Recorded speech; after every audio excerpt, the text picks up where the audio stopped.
Assalamualaikum warahmatullahi wabarakatuh. Salam jumpa seluruh siswa dimanapun kalian berada. Bagaimana kabar kalian hari ini? Semoga kalian dalam keadaan sehat ya.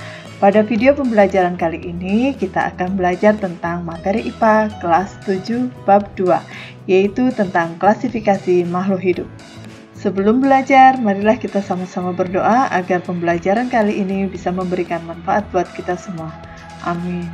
Tujuan dari pembelajaran kali ini diharapkan kalian dapat mengelompokkan makhluk hidup yang ada di sekitar kalian berdasarkan prinsip klasifikasi. Pernahkah kalian pergi ke pasar tradisional atau ke pasar swalayan? Apakah yang membedakan dari kedua pasar tersebut? Tentunya ketika kalian pergi ke pasar tradisional, kalian akan lebih sulit menemukan barang yang kalian inginkan. Hal ini disebabkan karena penataan barang-barang di pasar tradisional masih belum dikelompokkan sesuai dengan jenisnya. Sementara ketika kalian pergi ke pasar swalayan, kalian akan lebih mudah menemukan barang yang kalian inginkan. Hal ini disebabkan karena penataan barang di pasar swalayan disesuaikan atau dikelompokkan sesuai dengan jenisnya.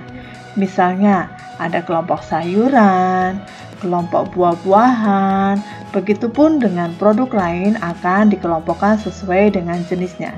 Tentunya hal ini akan lebih memudahkan konsumen dalam mencari barang yang mereka inginkan. Makhluk hidup di muka bumi sangatlah banyak dan beraneka ragam jenisnya. Dari bentuk yang sangat kecil, contohnya seperti virus, sampai dengan bentuk yang sangat besar, seperti dinosaurus.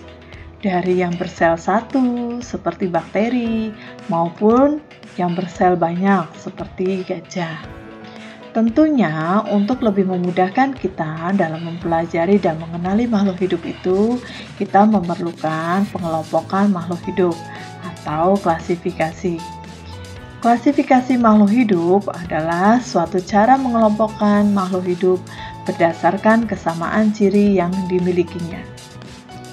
Tujuan dari pengklasifikasian ini adalah untuk mempermudah kita dalam mengenali, membandingkan, dan mempelajari makhluk hidup yang ada di muka bumi ini. Nah, sekarang yuk kita lihat dasar-dasar klasifikasi makhluk hidup. Yang pertama, makhluk hidup akan dikelompokkan berdasarkan persamaan dan perbedaan ciri yang dimilikinya. Contoh yang terdapat pada hewan elang dan ayam. Keduanya berdasarkan persamaan ciri yang dimilikinya, maka keduanya akan dikelompokkan ke dalam kelompok Aves.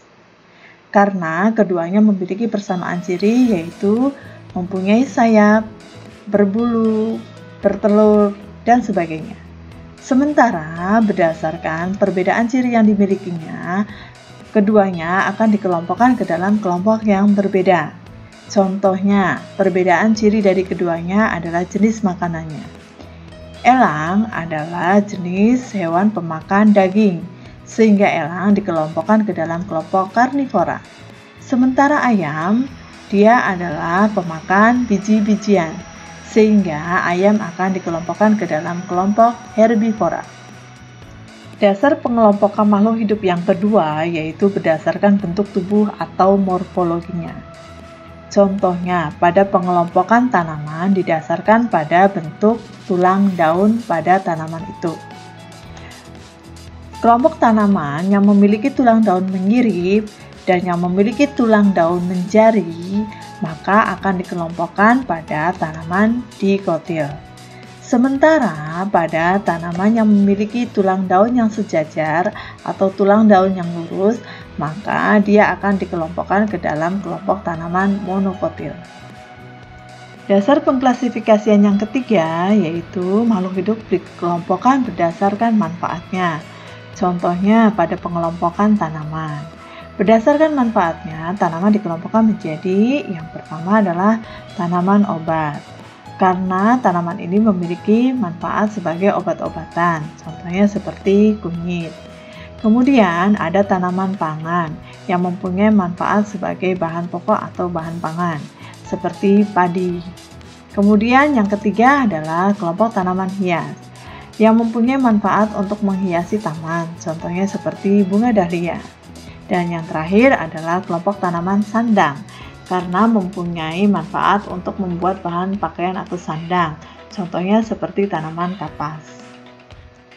Dasar pengklasifikasian makhluk hidup yang keempat yaitu berdasarkan tempat hidupnya. Contohnya pada pengklasifikasian tumbuhan berdasarkan tempat hidupnya, maka dikelompokkan menjadi tumbuhan satu xerofit, yaitu tumbuhan ini biasanya hidup di tempat yang kering. Contohnya seperti tanaman kaktus. Yang kedua adalah tumbuhan hidrofit. Tumbuhan hidrofit biasanya tumbuh di tempat yang banyak mengandung air. Contohnya pada tumbuhan teratai. Dan yang ketiga adalah tumbuhan higrofit. Tumbuhan higrofit biasanya hidup di tempat yang lembab. Contohnya seperti tumbuhan paku.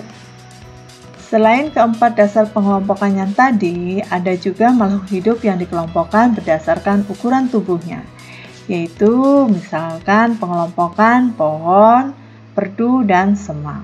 Dan ada juga yang mengelompokkan makhluk hidup berdasarkan jumlah kaki.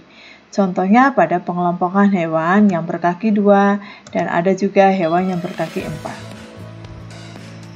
Nah, pengelompokan ini sebenarnya didasarkan pada apa tujuan yang ingin kita capai. Nah, bagaimana? Mudah bukan untuk mempelajari tentang klasifikasi makhluk hidup? Sekarang, sebagai bahan evaluasi, coba kalian lakukan pengamatan terhadap makhluk hidup, baik hewan maupun tumbuhan yang ada di sekitarmu. Kemudian, kelompokkan makhluk hidup tersebut berdasarkan prinsip dasar klasifikasi makhluk hidup. Demikian pembelajaran materi bab 2 klasifikasi makhluk hidup. Semoga bermanfaat. Tiada hari tanpa belajar. Terima kasih. Sampai jumpa lagi pada video pembelajaran berikutnya. Assalamualaikum warahmatullahi wabarakatuh.